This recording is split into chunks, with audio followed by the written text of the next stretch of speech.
England's medieval kings that may have been gay. Number 1. William II. This isn't just a case of historians theorizing. Even William's contemporaries thought that he may have been homosexual. While some think his effeminacy is a sign of his sexuality, most point to the fact that he never married and never had children, though historian Emma Mason declared that he actually had one bastard son. Number 2. Edward II.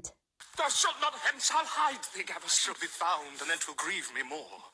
Kind words and mutual talk makes our grief greater. Edward II had a scandalous relationship with his friend Piers Gaveston, one that would lead to Piers' execution. Edward was grief-stricken and vowed revenge, but later would find a new man to fawn over by the name of Hugh Despenser. As Edward had a bastard son in his late teens and had children with his wife Isabella and seems to have had a female lover in his 30s, it's thought that he was most likely bisexual. Number 3. Richard II. Like Edward, Richard was known for having favourites, and in his mid to late teens, his favourite was Robert de Vere. The idea of love seems likely as Richard wrote Robert a letter stating that his heart would always be with him. There is theories that he had relationships with other men, but there is also evidence that he was in love with his wife Anna Bohemia, making him, like Edward, possibly bisexual.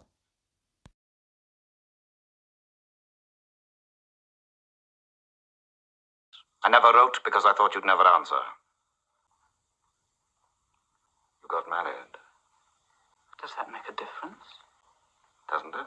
Richard I of England had a complicated relationship with Philip II of France. This included making alliances and breaking promises.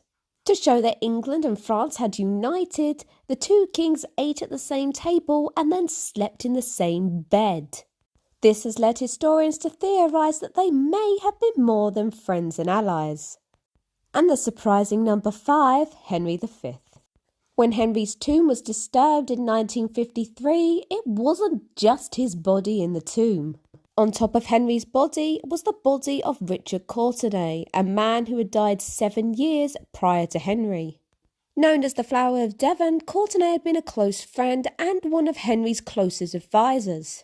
Courtenay had originally been buried elsewhere in Westminster Abbey, meaning that he had been disinterred as to be buried with the king. No contemporary chronicler hints towards a romantic relationship between the pair, so if it did happen, it was well hidden.